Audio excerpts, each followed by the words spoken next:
स्वागत है आप सभी का आपके अपने educational platform the content cloud पर। आज के इस सेशन में हम लोग डिस्कस करेंगे सोशल साइंस से रिलेटेड इम्पॉर्टेंट क्वेश्चंस। अगर आपका सीटेट का एग्ज़ाम आपने फिल किया है जो कि आपका जुलाई को होने वाला है और आपका जो सेकंड पेपर 2 के लिए सब्जेक्ट सोशल साइंस है तो आपके लिए ये वीडियो इम्पॉर्टेंट है। इस वीडियो में आपके लिए कुछ इंपॉर्टेंट क्वेश्चंस और कुछ प्रीवियस ईयर क्वेश्चंस भी शामिल हैं। चलिए वीडियो को शुरू करते हैं। वीडियो को शुरू करने से पहले चैनल में पहली बार आए हैं तो चैनल से जुड़ जाएं। बढ़ते हैं अपने क्वेश्चन नंबर 1 की ओर। डेफिनेटली ये आपके इम्पॉर्टेंट क्वेश्चन है, मिस ना करें इसे। क्वेश्चन नंबर 1 है, निम्नलिखित में से कौन सा महाजनपदों के नियमित रूप से कर वसूलने के संदर्भ में सही नहीं है। आपको ये 4 ऑप्शन दिए हैं। पहला है, आखेटकों तथा संग्राहकों को भी जंगल से प्राप्त वस्तुएं राजा को देनी होती थी। व्यापार में खरीदी व बेची जाने वाली वस्तुओं पर कर लगाया जाता था। ज़्यादातर फसलों पर कर उपज का आधा हिस्सा निर्धारित होता था। चरवाहों को जानवर या उनके उत्पाद के रूप में कर देना पड़ता था। तो आपको बताना है कि कौन सा तरीका नहीं था, राइट। नहीं वर्ड आप क्वेश्चन में ज़रूर चेक करिए क्योंकि ये मिस हो जाता है और हम लोग आता हुआ क्वेश्चन का आंसर भी गलत कराते हैं। आपसे यहाँ पे नहीं पूछा है। इस क्वेश्चन का करेक्ट आंसर हो जाएगा थर्ड ऑप्शन, राइट। ज़्यादातर फसलों पर कर उपज का आधा हिस्सा निर्धारित होता था, ये वाला ऑप्शन नहीं है। बढ़ते हैं अपने सेकेंड नंबर क्वेश्चन की ओर। क्वेश्चन नंबर 2 है, निम्नलिखित में से कौन सा पुरापाषाण स्थल में चूना पत्थर से बने औजार मिले थे। कहाँ पे आपके पुरापाषाण काल के जो चूना पत्थर से बने औजार थे वो कहाँ प्राप्त हुए, आपको बताना है। पुरापाषाण काल की बात करें तो उसे आपका कहते हैं पैलियोलिथिक एज, प्रागैतिहासिक काल। ओके, जब मनुष्य या ह्यूमंस पत्थर के औजार बनाना सीखे थे, सबसे पहले उन्होंने पत्थर के औजार बनाए थे। इसका टाइम पीरियड आधुनिक काल से लगभग 20 से 25 लाख साल पहले तक का माना जाता है। इस क्वेश्चन का करेक्ट आंसर हो जाएगा आपका ऑप्शन नंबर 4 हुंसकी, राइट। नेक्स्ट क्वेश्चन है, क्वेश्चन नंबर 3, 12वीं शताब्दी में प्रयुक्त प्रौद्योगिकी के संबंध में निम्नलिखित में से कौन सा कथन सही है। मेहराबों का निर्माण अधिरचना के भार को स्थानांतरित करने के लिए किया जाता था। मेहराब का मध्य भाग आधारशिला कहलाता था। सही विकल्प का आपको चयन करना है। ऑप्शन नंबर 1 जो है ये आपका एकदम सही हो जाएगा, राइट। मेहराबों का निर्माण अधिरचना के भार को स्थानांतरित करने के लिए किया जाता था। अगला सवाल है, क्वेश्चन नंबर 4, खुदा की रचना के खाते में उसका ब्यौरा चूंकि मर्दों की सूची में नहीं आता इसलिए इतनी शानदार खूबियों से भी उसे आखिर हासिल क्या हुआ। यह लेखांश 13वीं शताब्दी में किसके लिए लिखा गया था। आपके ऑप्शंस हैं दिदा, रजिया, गौतमी या फिर रुद्रमा देवी। इस क्वेश्चन का करेक्ट आंसर हो जाएगा ऑप्शन नंबर 2 यानी रजिया के लिए ये लेखांश 13वीं शताब्दी में लिखा गया था। अगला सवाल है, मध्यकाल में जनजातीय समूहों में हमें बहुत कम जानकारी है क्योंकि वे लिखित दस्तावेज नहीं रखते थे, इसलिए उनके बारे में कम जानकारी उपलब्ध है। वे उन इलाकों में नहीं रहते थे जहां मध्यकालीन शासक गए थे। ब्रिटिश शासन के स्थापित होने के बाद ही वे लोगों की नज़र में आ पाए। वे अलगाव में थे और एकांत में रहते थे। आपको बताना है इनमें से जनजातीय समूह के बारे में क्या जानकारी बहुत कम प्राप्त होती है क्योंकि वो। इस क्वेश्चन का करेक्ट आंसर हो जाएगा ऑप्शन नंबर 1। ओके, वे लिखित दस्तावेज नहीं रखते थे इसलिए उनके बारे में हमें कम जानकारी प्राप्त होती है। नेक्स्ट क्वेश्चन है, निम्नलिखित में से किसने कुरान की आयतों की पुनर्व्याख्या करके कहा कि महिलाओं को भी शिक्षा का अधिकार मिलना चाहिए। वेरी इंपॉर्टेंट क्वेश्चन है, ये आपका पूछा जा सकता है।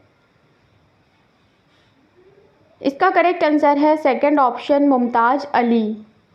अगला सवाल है, निम्न जातियों की दुर्दशा पर ज्योतिबा फुले की 1873 में आई किताब समर्पित है।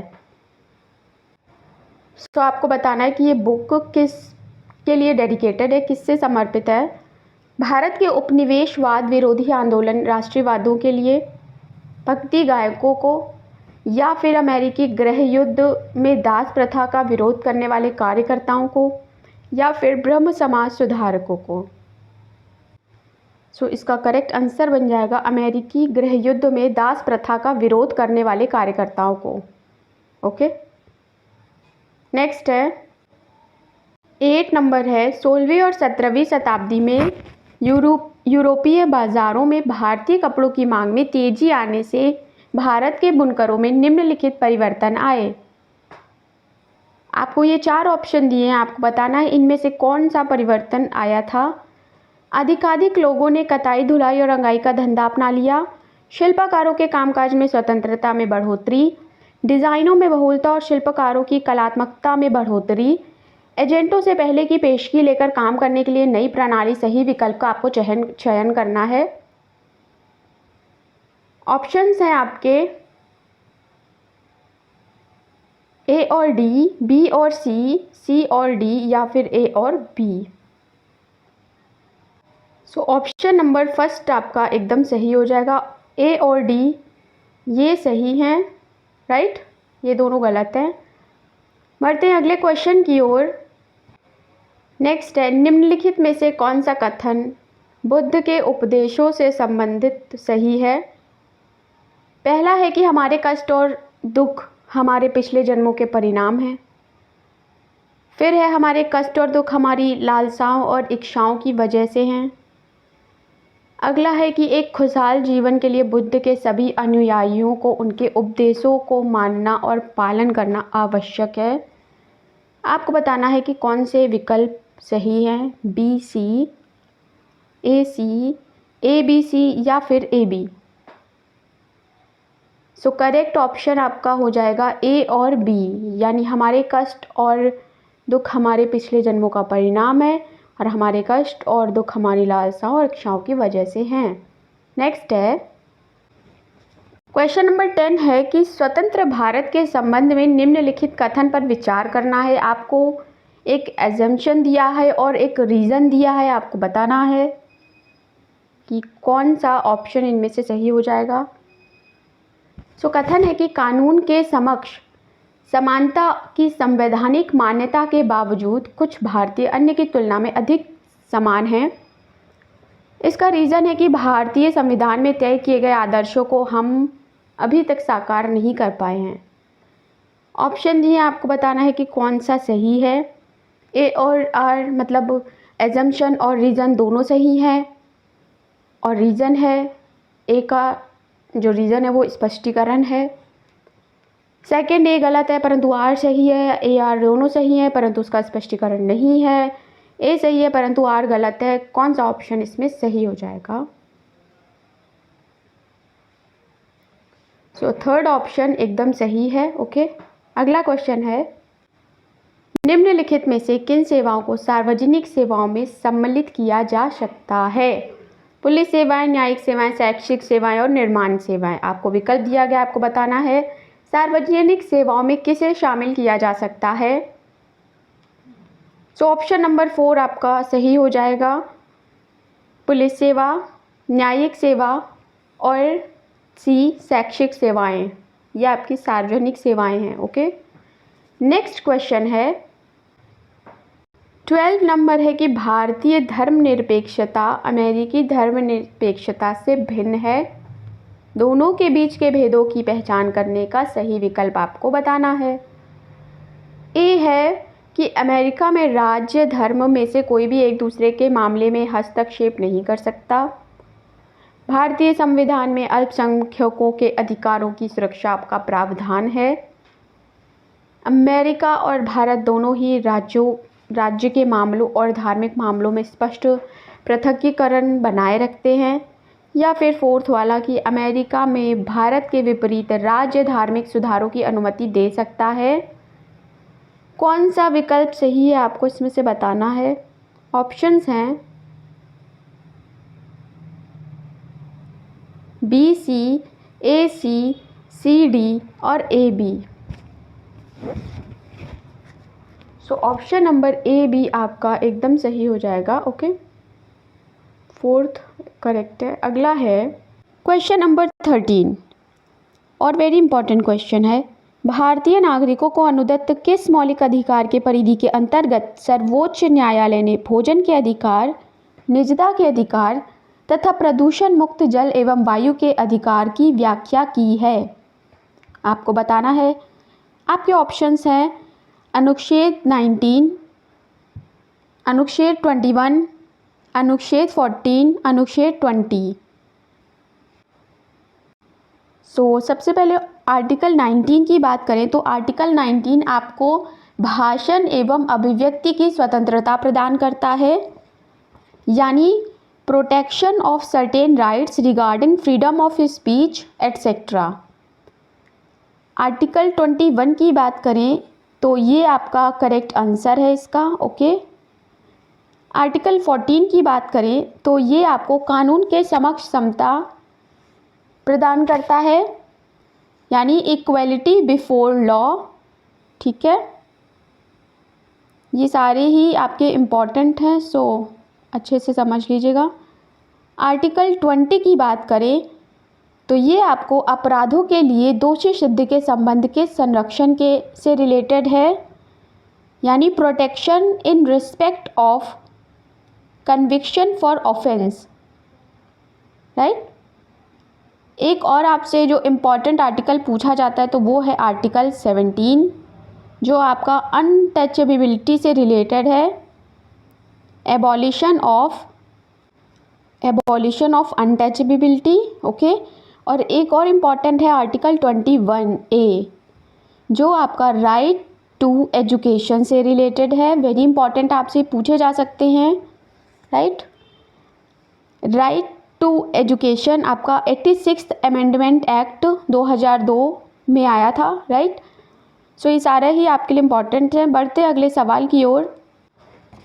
14 नंबर है कि ऑफिस जाने वाली महिला जिसे वेतन एवं सम्मान मिलता है द्वारा निष्पादित ऑफिस संबंधी काम की तुलना में घरेलू महिला द्वारा निष्पादित काम अनदेखा तथा अदत्त जाता है, इसके पीछे के संभाव्य कारण को जांचना है आपको। आपके अकॉर्डिंग क्या संभावित कारण हो सकता है? कार्यालयी काम का अतिमूल्यन, घरेलू काम के लिए कम समय लगना, भारतीय समाज के पितृक व्यवस्था या फिर घरेलू समाज का अवमूल्यन। तो इसका करेक्ट ऑप्शन नंबर 4 हो जाएगा, घरेलू समाज का अवमूल्यन, यानी जो हाउस होल्ड वर्क होते हैं उन्हें कम आंकना। राइट। अगला है 15 नंबर क्वेश्चन। 15 नंबर क्वेश्चन है कि निम्नलिखित में कौन से प्रावधान भारतीय न्यायिक व्यवस्था की स्वतंत्रता सुनिश्चित करते हैं? ऑप्शंस आपको ये दिए गए हैं, इनमें से कौन सा सही ऑप्शन से आपको बताना है। पहला तो स्टेटमेंट है कि न्यायाधीशों की नियुक्ति की प्रक्रिया में विधायिका शामिल नहीं होती है। फिर है न्यायाधीशों का निश्चित कार्यकाल, न्यायाधीशों के आचरण की संसद चर्चा नहीं करती, और सर्वोच्च न्यायालय यानी सुप्रीम कोर्ट के मुख्य न्यायाधीश को शपथ राष्ट्रपति दिलाते हैं। इस क्वेश्चन का करेक्ट ऑप्शन नंबर 3 हो जाएगा, ABCD all correct. Okay, next है। अब हम सभी पहुंच गए क्वेश्चन नंबर 16 पे। अभी तक आप चैनल पर न्यू हैं, चैनल से जुड़ जाएं। 16 नंबर है कि मध्याह्न भोजन योजना ने विद्यार्थी में जातिगत पूर्वाग्रहों को कम करने में सहायता की है तथा सामाजिक न्याय को बढ़ावा दिया है। आपका कौन सा स्टेटमेंट सही है, कौन कौन से सही हैं आपको बताने हैं। सभी जातियों के बच्चे साथ साथ खाते हैं। कई स्थानों में दलित महिलाओं को खाना पकाने के लिए रखा गया है। स्कूलों में गरीब बच्चों का प्रवेश लेना कई गुना बढ़ गया है। स्कूल छोड़ने की दरों में कमी आई है।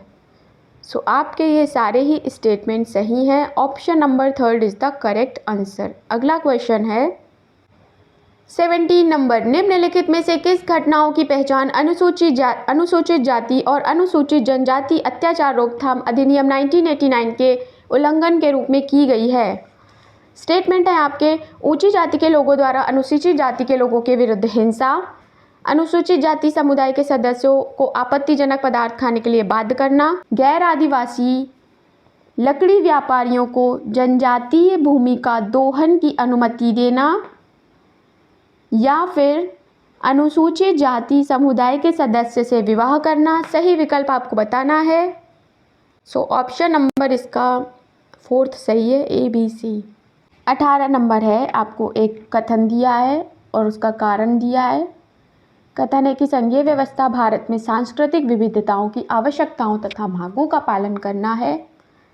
कारण है, यह देश में अभिशासन के बहुलित स्तर स्थापित करती है। सो आपको बताना है कि कौन सा ऑप्शन सही है। 4th ऑप्शन आपका एकदम करेक्ट है। A और R दोनों सही हैं और R A की सही व्याख्या है। नेक्स्ट है क्वेश्चन नंबर 19।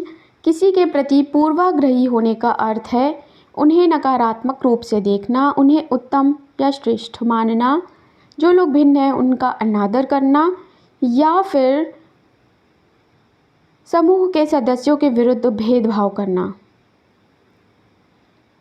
सो जितने भी निगेटिव स्टेटमेंट हैं वो सारे ही आपके नहीं हैं। ओके, ऑप्शन नंबर फर्स्ट हो जाएगा A, C और D। B वाला नहीं होगा। अगला है क्वेश्चन नंबर 20 है, एक कक्षा गतिविधि के समय शिक्षक ने विद्यार्थियों से आदिवासी जैसी दिखने वाली गुड़िया का चयन करने के लिए कहा। अधिकांश विद्यार्थियों ने रंग बिरंगे कपड़े पहने हुए, सिर पर मुकुट लगाए और नृत्य मुद्रा वाली गुड़ियाँ उठाईं। यह व्यवहार क्या दिखाता है? भेदभाव, रूढ़िवाद, प्रगतिशीलता या फिर पूर्वाग्रह। सो आपको बताना है कि ये कैसा व्यवहार है। सो ये है आपका सेकंड, रूढ़िवाद व्यवहार। क्वेश्चन नंबर 21, सुझाव दीजिए कि हमें अपने पर्यावरण को बचाने के लिए किस प्रकार के संसाधनों का अधिक उपयोग करना चाहिए। अनवीनीकरणीय, नवीनीकरणीय या फिर मानव निर्मित या अजैव संसाधन का। सो ऑप्शन नंबर सेकंड, नवीनीकरणीय, इसका सही आंसर हो जाएगा। 22 है, निम्नलिखित में से यातायात का कौन सा साधन अधिक दूरी में भारी व बड़े आकार वाले सामानों को ढोने के लिए सबसे सस्ता है। सो आपके ऑप्शंस हैं जल मार्ग, रेल मार्ग, वायु मार्ग या सड़क मार्ग। सो करेक्ट आंसर इसका हो जाएगा फर्स्ट वाला ऑप्शन, जल मार्ग। ओके, नेक्स्ट क्वेश्चन है, क्वेश्चन नंबर 24 है, ऊर्जा संसाधन पर निम्नलिखित कथनों में से गलत कथन का चयन करना है आपको। बायोगैस ग्रीन हाउस गैस प्रभाव का कारण होती है। सौर ऊर्जा नवीकरणीय ऊर्जा है। ज्वरीय ऊर्जा समाप्य होती है या पवन ऊर्जा प्रदूषण मुक्त होती है। सो गलत कथन का चयन करना है। ओके, थर्ड वाला ऑप्शन एकदम गलत है। अगला है क्वेश्चन नंबर 25, गल्फ स्ट्रीम एक गर्म महासागरीय धारा है क्योंकि यह है ध्रुवों से भूमध्य रेखा की ओर चलती है, अंतर्भूमि भूमि के नीचे से गर्म होती है, या फिर गर्म पानी के झरने यानी स्रोतों से गर्म होती है, या भूमध्य रेखा के निकट उत्पन्न होती है। सो इसमें से कौन सा ऑप्शन सही है आपको बताना है। Option number 4 is the correct answer. अगला सवाल है 26 नंबर है, समताप मंडल की परिस्थितियां हवाई जहाज उड़ाने के लिए आदर्श होती हैं क्योंकि उच्च वायुदाब, निम्न वायुदाब, बादलों एवं मौसम संबंधी घटनाओं से मुक्त होना, आंधी वाली परिस्थितियां यानी तेज पवन। कौन सा ऑप्शन सही है आपको बताना है। समताप मंडल का अर्थ होता है आपका स्ट्रेटोस्फेयर। ओके, यहाँ पर आपकी ओजोन लेयर पाई जाती है, इसे ओजोन मंडल भी कहते हैं। ठीक है, सो ऑप्शन नंबर 3 आपका एकदम सही हो जाएगा, बादल एवं मौसम संबंधी घटनाओं से मुक्त होना। नेक्स्ट है, निम्नलिखित में से ग्लोब के बारे में सही कथन का चयन करना है। ग्लोब पर अक्षांश और देशांतर खींचे गए हैं, यह अपने अक्ष पर झुकी हुई अवस्था में है, यह पृथ्वी का वास्तविक प्रतिरूप है, यह अंडाकार आकृति में है। आपको बताना है कौन सा कथन सही है। सो कथन नंबर 4 A, B, C आपके सही हैं। ओके, नेक्स्ट क्वेश्चन है। सो आपके ऑप्शंस हैं विषुवत रेखा, मकर रेखा, उत्तर ध्रुवीय वृत्त या कर्क रेखा। क्वेश्चन है आपका कि ग्लोब को दो बराबर भागों में बांटने के लिए खींची गई काल्पनिक रेखा को क्या कहा जाता है। ओके, ये है आपकी, ये राइट ऐसा, और ये काल्पनिक रेखा है, इसे क्या कहा जाता है आपको बताना है। सो ये है आपकी 0 डिग्री, ठीक है, और 0 डिग्री लैटिट्यूड, और इसका नाम होता है आपका इक्वेटर, हिंदी विषुवत रेखा, राइट, और इसे आपका लॉन्गेस्ट इक्वेटर कहते हैं। अगर आपसे पूछा जाए लॉन्गेस्ट लैटिट्यूड किसे कहते हैं तो वो आपका इक्वेटर को कहते हैं। नेक्स्ट है क्वेश्चन नंबर 29। अक्षांशों के बारे में निम्नलिखित कथन पर विचार कीजिए, निम्नलिखित में से कौन सा सही है। अक्षांश ऑप्शंस हैं उत्तर ध्रुवीय वृत्त विषुवत रेखा के 23 अंश उत्तर में स्थित है, मकर रेखा दक्षिणी गोलार्ध से होकर गुजरती है, दक्षिणी ध्रुवीय वृत्त विषुवत रेखा के 23 अंश दक्षिण में स्थित है, या फिर कर्क रेखा दक्षिणी गोलार्ध से होकर गुजरती है। इसमें से कौन सा कथन अक्षांशों के बारे में सही है आपको बताना है। सो सेकंड ऑप्शन एकदम सही है, मकर रेखा दक्षिणी गोलार्ध से होकर गुजरती है। अक्षांश यानी लैटिट्यूड की बात करें तो ये आपके ये जो रेखाएं होती हैं इन्हें कहते हैं। ओके, ये आपका होता है 90 डिग्री नॉर्थ, ये होता है 90 डिग्री साउथ, और ये 0 डिग्री आपका होता है जिसे हम इक्वेटर कहते हैं। ठीक है, ये आपका लॉन्गेस्ट लैटिट्यूड, अगर आपसे पूछा जाए लॉन्गेस्ट लैटिट्यूड कौन सा है तो आपको बताना है कि वो इक्वेटर होता है।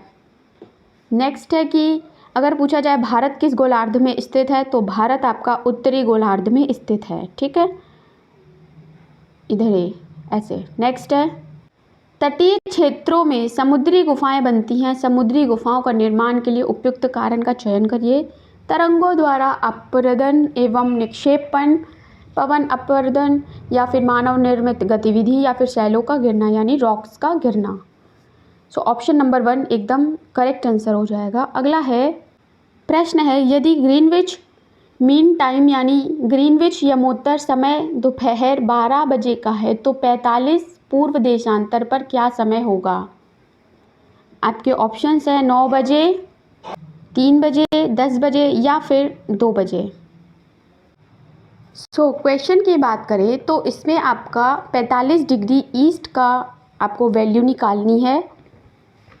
0 डिग्री लॉन्गिट्यूड को हम सभी कहते हैं ग्रीनविच मीन टाइम। ओके, जिसमें जब हम पर डिग्री आगे बढ़ते हैं तो हमें 4 मिनट लगता है उस डिग्री को क्रॉस करने में।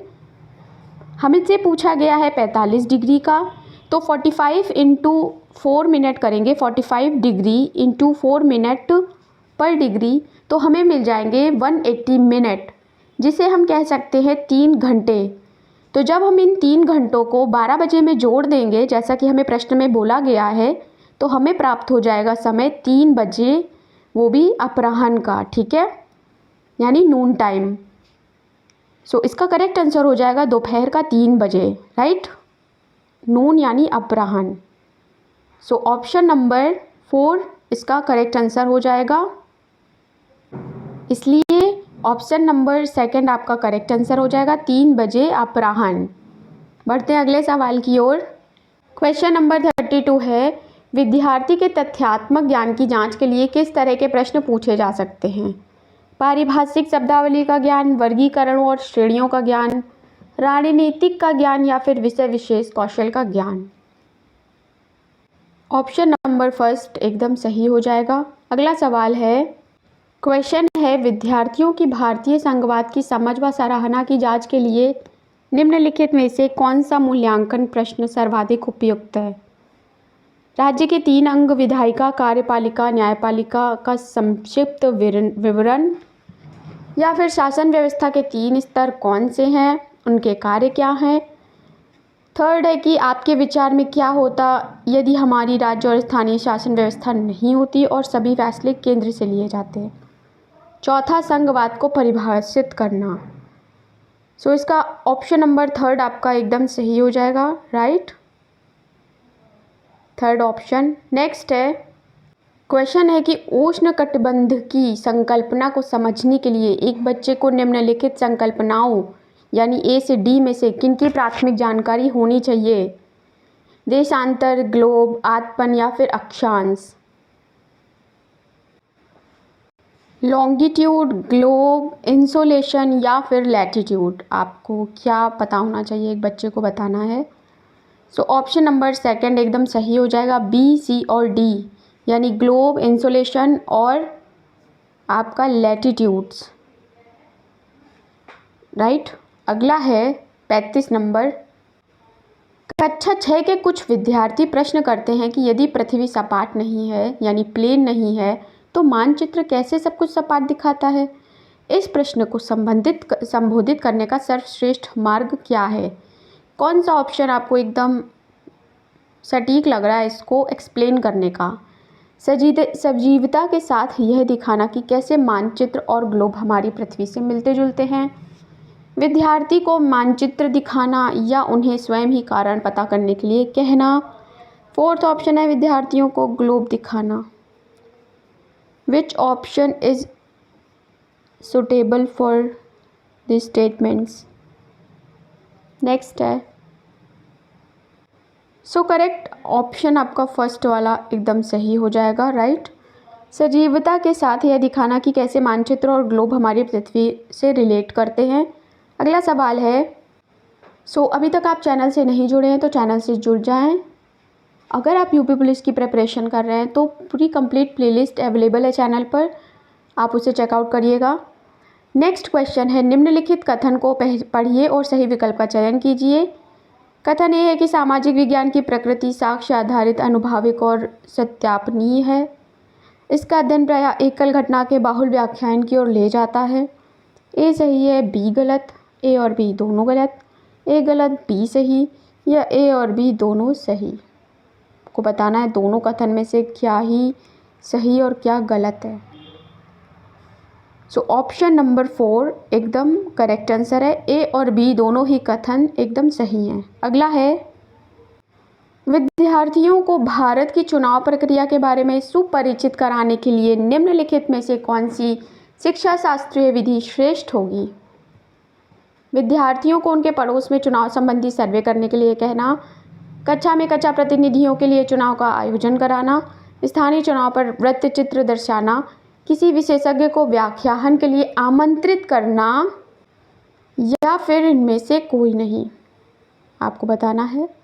सो करेक्ट आंसर हो जाएगा कक्षा में कक्षा प्रतिनिधियों के लिए चुनाव का आयोजन करना। अगला सवाल है 38 नंबर। आदिवासियों और चलवासी पशुचारियों यानी चरवाहों के जीवन के प्रति विद्यार्थियों को संवेदनशील बनाने हेतु श्रेष्ठ संभाव्य अभ्यास होगा। इन ऑप्शंस में से क्या सही होगा आपको बताना है। बकरवालों पर चलचित्र अथवा वृत्तचित्र दिखाना, व्याख्यान एवं सेमिनार, आदिवासियों चलवासी पशुचारियों चरवाहों पर सामूहिक चर्चा, या फिर पाठ्यपुस्तक कथन पठन। सो ऑप्शन नंबर थर्ड एकदम सही हो जाएगा। अगला है 39 नंबर। क्वेश्चन नंबर 39, विद्यार्थियों द्वारा जल के इस्तेमाल पर सामूहिक चर्चा करते समय शिक्षक को श्याम पट्ट का इस्तेमाल निम्नलिखित में से किस तरह करना चाहिए? आपको इन चारों ऑप्शंस में से बताना है।